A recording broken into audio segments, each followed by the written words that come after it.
Question everything, for the truth should not be televised. And that's for sure. So with that, you know, you got people like Whoopi Goldberg and Gayle King and Oprah and all these folks that, you know, doubling down on trying to get us to vote for nothing. You know, see them oath takers, them celebrity oath takers, you know what I mean? Those folks that's in those secret societies and stuff, sitting up there being gatekeepers, trying to keep our people in the position that we already in. Want you to vote for nothing. No tangibles, no reparations, no resources, no economic growth, no opportunity for your own community.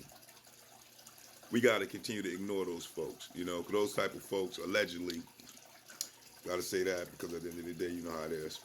But to understand, those type of folks done left our communities a long time ago. A long time ago. You know, just like the Arabs and the Latinos and the Asians and all of them got businesses all throughout our community where we got to spend all our money with them because we don't got actual black-owned businesses like we used to before the race riots burned them all down and so on. Just like them having businesses in the community, Oprah and all of them can have businesses all throughout the community too, black-owned. All the wealthy folks can have businesses all throughout the community where we spending black dollars with them, being able to hire our own people and employ our own people, empowering our children so that they don't have to stand on street corners and be out there looking lost and like homeless houses in the sense of feeling abandoned by this country or by this government. So with that stated, you know, no, we're not going to continue to put our votes out for nothing. We need tangibles in our community, and that's just what it is. And Joe Biden and them done lied to us for quite some time. They lied coming in, and they lied all throughout the whole time they've been in office. And me and Kamala Harris, we haven't got nothing done for us, allegedly, right? Because at the end of the day, we ended up with millions of immigrants in our community, more mouths to feed, with resources given to them solely for them, but nothing for us.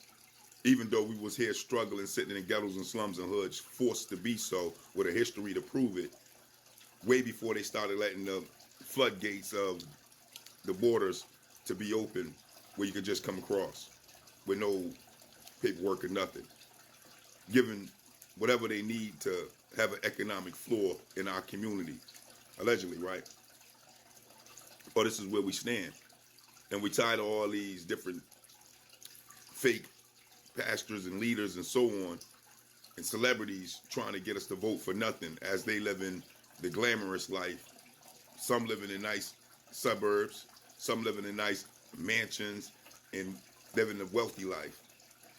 Talking us to death as the majority of the people who is their nation struggling, trying to make ends meet because the cost of living is high. Not to mention when you look at the division that we are under as citizens as a whole, we the people are so divided being under Joe Biden, it's unbelievable. You know, even Robert Kennedy actually spoke on it as well. Many. He's not doing a great job from nowhere. Neither one of them. Him or Kamala. But this is the reality that we under. And this is where we've been for quite some time. Even Trump, like I said before, he even spoke on it. What do you have to lose, Aboriginal Negroes of America? What do you have to lose by voting for him, he said. Based off of, look at what we already under. Look at how we living already. Look at our schools. Look at our infrastructure. Look at our communities. Look at the fact that we don't got no small black-owned businesses throughout our community thriving. We don't got really literally to nothing. But see, that was done on purpose. That's why it's called history, because you can look it up and see what happened to our infrastructure, what happened to our communities, what happened to our businesses, and what happened to our homes and the lands that we have owned. They all got sucked from us, allegedly, right? So this is the reality. We ain't gonna keep listening to these wealthy and rich folks that look like us, that's leading us down the drain and been leading us down the drain, because even with their wealth, they could have did something in the communities. Even with their wealth, they could have opened up small businesses in our community. Even with their wealth, they could have helped us form an economic base Ain't that's what being the leaders or the elite of your nation supposed to do? Well, ours don't do none of that. Ours don't come back and try to support their own by putting businesses throughout the community so that we can work amongst each other to build an economic base. They make it out of their own nation. They talk like they made it out of their community. No, they made it out of their own nation. That's what they do. When they make it, they make it out of their own nation to forget about their own nation and let us stay and swallow. And then push the agendas that the colonizers set up for them under their contracts that they signed to be wealthy, to be prestige, to have that legacy. Well, no more time for the legacy leaders.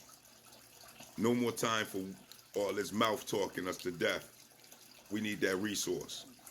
We need those tangibles. We need that real effort to show forth that you're actually putting something in our community for us. And that's the key word, for us. Nobody else. Why? Because we the ones that's struggling. We the ones that been through the redlining and the KKK and the race riots and the enslavement, POWs, and the taking of our lands. We the ones been through all that.